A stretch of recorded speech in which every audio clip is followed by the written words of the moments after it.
y'all doing today? Well, baby, if your name is Brian McKnight, you are still on demon time. And he is the number one example of the fact that having a father, whether you know him or sometimes you better off not even knowing who your daddy was, especially when they are nothing but a little demon. Y'all, again, this is all my opinion. What did Brian McKnight do? If you know, don't know, for the last 2 years, he's been doing a world tour of taunting his actual children from his first wife that he don't love them and he ain't doing nothing for them, and they were conceived in like yuckiness, so they can't really count. He's been playing all these weird narcissistic mental games, in my opinion.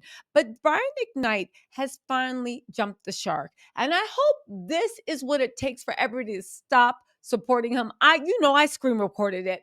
What did this man do? Do you know that he was publicly taunting his son, who is right now in the hospital with stage 4 cancer? That young man prayers up that he does survive. But Brian McKnight decided to use that as an opportunity to taunt him by throwing his adopted children from his second wife in their face. Something's wrong with that man. That man's evilness and bitterness knows no boundaries. Let's get into this right now. I will say this, right? Brian McKnight's first wife can do all the Portia Williams smiling she wants, baby. Somebody that evil, someone that vindictive, someone that has that much narcissism swarming around them, looking from the outside in, baby, you can put all the happy photos you want. You can brag about all the vacations and cars you want, baby. I know he taking you through it too, because people like that, baby, you can read the Bible. Evil don't change. It just dresses it up, but evil is still the same. We can go back to when Jesus was flipping tables, or we can go to now. Yo, let's get into this video. Trigger warning. You about to see an ain't-ish ninja who everybody swore was a high-valued man and still refers to himself as such. Listen to this fool. Listen. Hold on. I have the tape. Hold on. Very, very special day. Today is Jack's 22nd birthday. Now, if you're wondering why Brian McKnight don't look like that boy, because that's not even, stepchildren are still sons, but I do believe that Brian McKnight's closeness to his second wife's children is to get back at his other children. In a perfect world, that's what a step parent's supposed to do. You embrace them, you love them, they your children, right? Nah, we all know this ain't a perfect world. Let's keep going. So we're gonna do that for Jack right now. Happy birthday to you. Happy birthday to you. Before 2000. Happy birthday, dear Jack boy. Happy birthday to you. Yeah. To you, my son. Yes.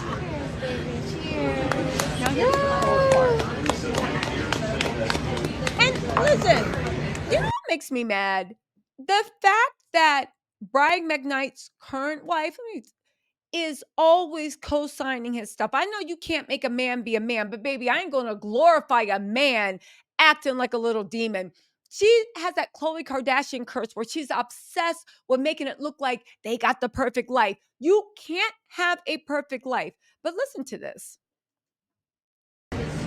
Not complete without a few. His son is in the hospital right now with stage 4 cancer. Brian McKnight cut them off a long time ago, has no contact. Look at this mess. You can't tell me this isn't a troll, but it gets worse.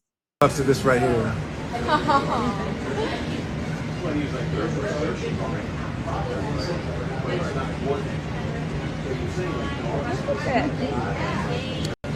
Thanks to everybody for wishing Jack happy birthday. Senior in college, I can't believe it. Cannot believe. I'm Brian McKnight. Welcome to the first episode. I just want to say this. You already know he's on demon time because there's something so evil, hateful, sinister, and angry behind his smile. But listen to what this fool says. Fatherhood Friday. I'm so excited to share with you my story of fatherhood and also highlight other fathers out there who are exceptional examples of what a great father should be. I wanted to have a guest today, but as you can see, I'm here by myself, so I guess he wasn't man enough to have He's trolling his own children. Conversation about fatherhood. I'm still waiting, Rick.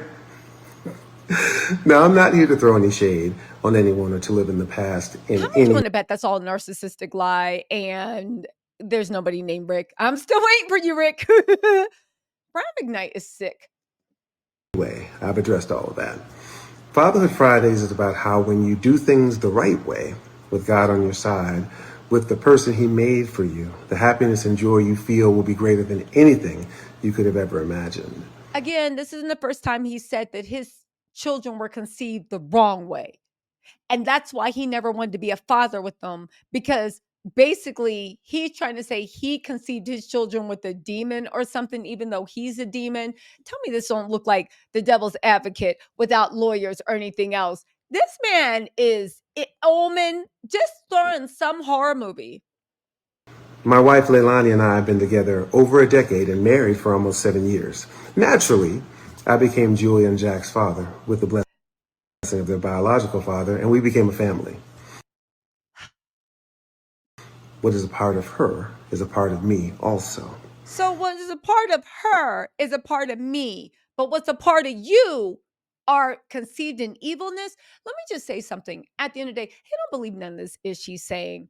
He just wants to hurt his biological children, especially the one in the hospital now with stage 4.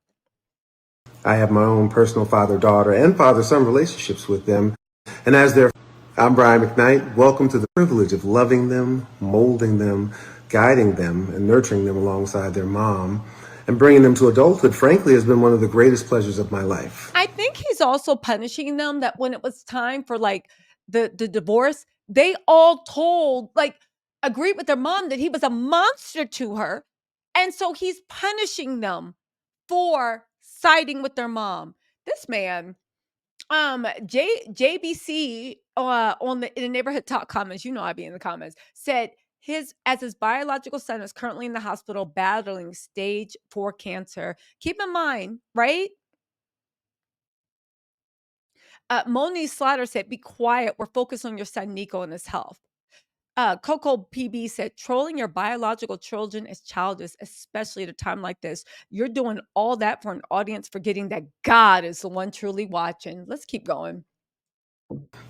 At dinner one night recently, I asked them both, why in this world where it seems like children want to do anything but listen to their parents, why they respect and love me so much?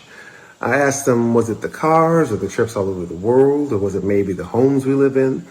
And you want to know what they both... You mean to tell me? First of all, this is a made-up conversation, but he's such a narcissist. Again, I'm not a psychologist. I actually don't know if he has narcissism. He does, to me, seem to exhibit narcissistic traits, in my opinion, but I don't know, okay? But what I am saying is, you're trying to tell us in this fake conversation, you sat there across from your stepchildren and be like, why do you love me? Is it the cars or the clothes or the vacations or all the things I don't give my biological children? This man's evil. Somebody check his basement or check his trunk. Have any prostitutes been missing in his neighborhood? I'm just saying. They said, because you're my dad, and all we want to do is make you proud. Notice, it's not you're my stepdad, it's just dad. Julia graduated with honors, getting her master's at Emory, and is in her residency on her way to becoming an anesthesiologist. And Jack is in his senior year at Colorado, graduating with 2 degrees. We'll be headed to law school next fall. He's literally showing how he spends money on his stepkids while trolling a boy he cut off in the hospital stage 4 cancer. I want to say this really quick. You know, I argue with people about this. There ain't no song you made. There ain't no melody I hum. There ain't no video or soundtrack that you've given my life to let me overlook this type of evil. And I don't care. And no, I don't want to hear what the girl did. Now that Junior is here, they're so excited to see him grow up the same way that they did. See, he's the one that ties us all together. Because of him, we are one. Privilege of loving them. Proud father doesn't even come close to describing how I feel. How successful a child is directly proportional to how they've been parented.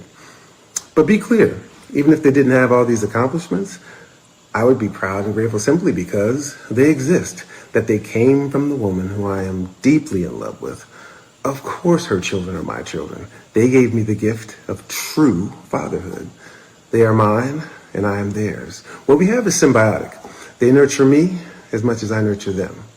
See, there's a huge difference when a man is a father out of choice and desire and not out of obligation. And that's what Fatherhood Friday is all about. There's a huge difference with a man who is a father not out of commitment, not out of obligation, but out of choice and desire. This man is out of his mind. I don't want anybody ever to say a nice word about him. This man is evil. And honestly, as much as like he is using his kids, I'm telling you, he's giving that new woman hell too. Because if you know, people like this, they only got one face, and that's the face of a demon. The joys of fatherhood. I'll see you next Friday. Let me know what you think in the comment section. We'll see you then. Ugh, God, what do I think in the comment section? Yuck. Anyway, y'all, let me know what you think in the comments. I really just had to do this because, yeah, sometimes, and this is what we all need to realize, especially as the rise of narcissism increases, sometimes you're better off not having a father in the house. I mean it, because yeah, the children that were away from him, they feel their pain. But I'm telling you, those kids that are raised with them, even worse, even worse. Let me know what y'all think in the comments. I'll talk to y'all later. Bye.